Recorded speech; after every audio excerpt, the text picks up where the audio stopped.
And you know when I get rolling on this, I don't mess this up. Right. This is serious business. I got you. You got it. Just stand here and wait for my cues.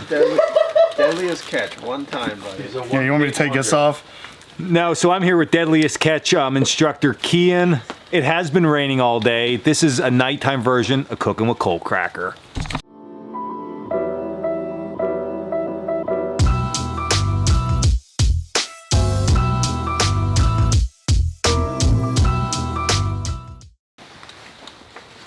You know we're recording already. Oh, yeah, okay. Yeah. You know I'm gonna edit this and you're gonna just be like, what just happened in my life? So Kian is dressed like this just because we are finishing up day one of our advanced bushcraft course and it literally rained buckets on us all day. How about it, Kian? Bad. Just rough, okay? Are you camera shy? No. Oh, okay. He's usually real talkative, but he's not. So bear with us with the light. It is the evening, but it got us thinking. We're sitting around the campfire, hot bed of embers. They're just glowing. Gorgeous. So recently I did a video talking about making bread on a stick. And in that video, we talked about making ash cakes. So with this hotbed of embers, we're gonna show you how you actually make ash cakes because I had a ton of questions about it. So Kian's gonna start out with the dough recipe itself. It's the base that we made in the last video. You're gonna mix the flour and the water together and make it like a pizza dough. It shouldn't be sticking to your hands and it shouldn't be real soupy. Mamma mia. All right, and action. So the first thing you want to do is get your flour, and no measurement necessary. Just grab a handful, whatever you feel that your appetite needs. And now you just need water. Who's got the water? Ah, thank you, Sarah. Now you want to go a little bit of water at a time because too much, you're going to end up getting a slurry and nobody wants that. So we're going to mix it up. Oh, I lost my Band-Aid.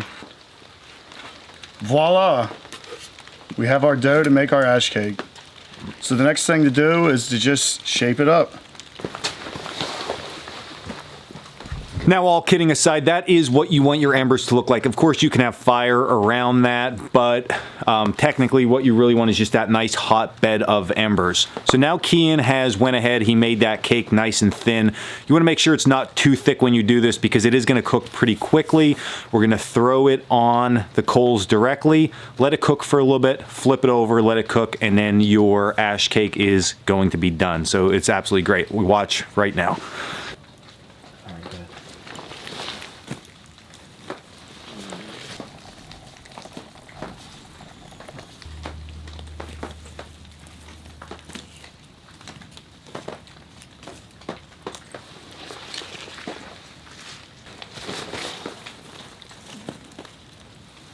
All right, so literally how long do you think we had that on there? Probably 3 minutes, 4 minutes. You think that long?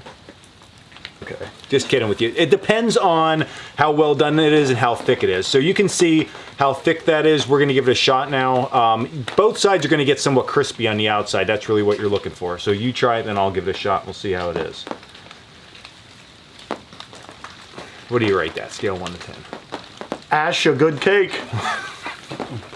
How do you even operate and work with this guy? It is well done. You probably go a little bit more, so we'll give Kian on the 3-minute mark.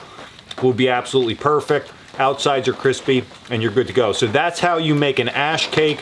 Really simple, really easy. Again, you can use this as a base. You can add a ton of different stuff to this to flavor it up, and you would be good to go. So thanks, Kian, for adding so much spice to this video tonight. You're welcome, Dan. All right, till next time, check us out at coalcrackerbushcraft.com and stay in the woods. Give them, shut the camera down. You know how we shut the camera down? You got to go right up to it. Like you got to go all the way up. Right up. There you go.